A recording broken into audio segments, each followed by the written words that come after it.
প্রধান উপদেষ্টার সঙ্গে রাজনৈতিক দলগুলোর সংলাপ নিয়ে আরো জানাতে যমুনার সামনে থেকে সরাসরি যুক্ত হচ্ছেন সহকর্মী বেলায়েত হোসেন। বেলায়েত, বিএনপি জামায়াত ছাড়া অন্য দলগুলোর সংলাপে কি দাবি তুলে ধরেছে, বিস্তারিত জানাবেন।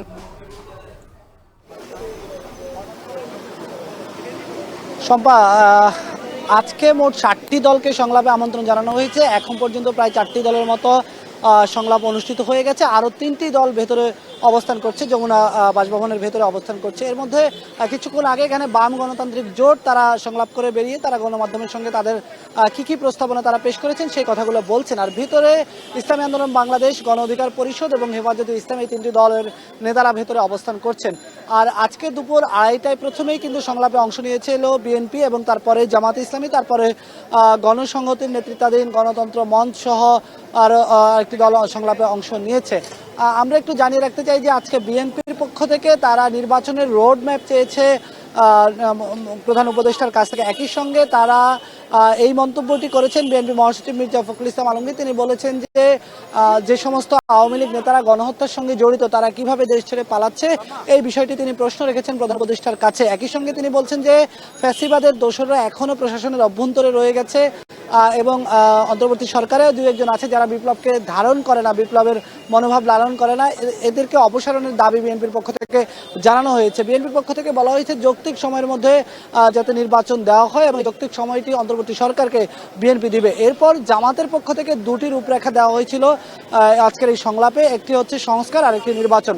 এই দুটির মধ্যে তারা সংস্কারকেই বেশি গুরুত্ব দিতে চায়। তবে তারা যেটি বলছে যে নির্বাচনের আয়োজনের জন্য তারা সরকারকে যৌক্তিক সময় তারাও দিতে চায়, তবে সেই সময়টা যাতে নাতি দীর্ঘ না হয় এটি তারা বলেছে। সব মিলিয়ে আজকের এই সংলাপে মোটা দাগে সবগুলো যে কয়টি রাজনৈতিক দল অংশ নিয়েছে তারা সংস্কার, নির্বাচনী রোড ম্যাপ এই আলোচনাগুলোই তারা করেছেন। আর কিছুক্ষণ পর অর্থাৎ রাত 8:30টার দিকে প্রধান উপদেষ্টার কার্যালয় প্রেস উইং থেকে একটি সংবাদ সম্মেলন করা হবে।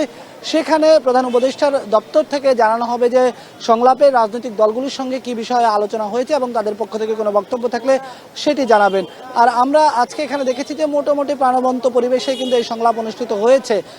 আরও রাজনৈতিক দলগুলো কিন্তু পরবর্তী ধাপে আসবেন এবং এটা জানিয়ে রাখতে চাই যে এই সরকার দায়িত্ব নেওয়ার পর, এই অন্তর্বর্তী সরকার দায়িত্ব নেওয়ার পর এটি মোটা দাগে দ্বিতীয় ধাপে এই সংলাপটি অনুষ্ঠিত হচ্ছে, যেখানে রাষ্ট্র সংস্কার এবং অন্তর্বর্তী সরকারের যে 6টি সংস্কার কমিশন রয়েছে এইগুলো বিষয়ে আলোচনা করার জন্য এই দলগুলোকে ডাকা হয়েছে। তারা আলোচনা করে তারা তাদের দলের পক্ষ থেকে বিভিন্ন প্রস্তাবনা, রাষ্ট্র সংস্কার কমিশন সম্পর্কে তারা বিভিন্ন প্রস্তাবনা তারা তুলে ধরছেন। একই সঙ্গে সব দলেরই কাছে কিন্তু এখন গুরুত্বপূর্ণ বিষয় হচ্ছে যে আগামী জাতীয় সংসদ নির্বাচন অর্থাৎ ত্রয়োদশ জাতীয় সংসদ নির্বাচন কবে অনুষ্ঠিত হবে এই বিষয়ে তারা গুরুত্বের সঙ্গে আলোচনা করছেন। এবং বিএনপির পক্ষ থেকে জানানো হয়েছে যে তারা প্রধান উপদেষ্টা তাদেরকে বলেছেন যে নির্বাচনকে তারা গুরুত্বের সঙ্গে নিয়েই অন্তর্বর্তী সরকার কাজ করছে, সংস্কার কাজ চালিয়ে নিচ্ছে। তো এই ছিল প্রধান উপদেষ্টার কার্যালয় থেকে সংলাপের বিষয়। আমার কাছে সবশেষ খবর।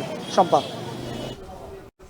প্রধান উপদেষ্টার সঙ্গে বিভিন্ন রাজনৈতিক দলের সংলাপ নিয়ে বিস্তারিত জানাচ্ছিলেন সহকর্মী বেলায়েত হোসেন।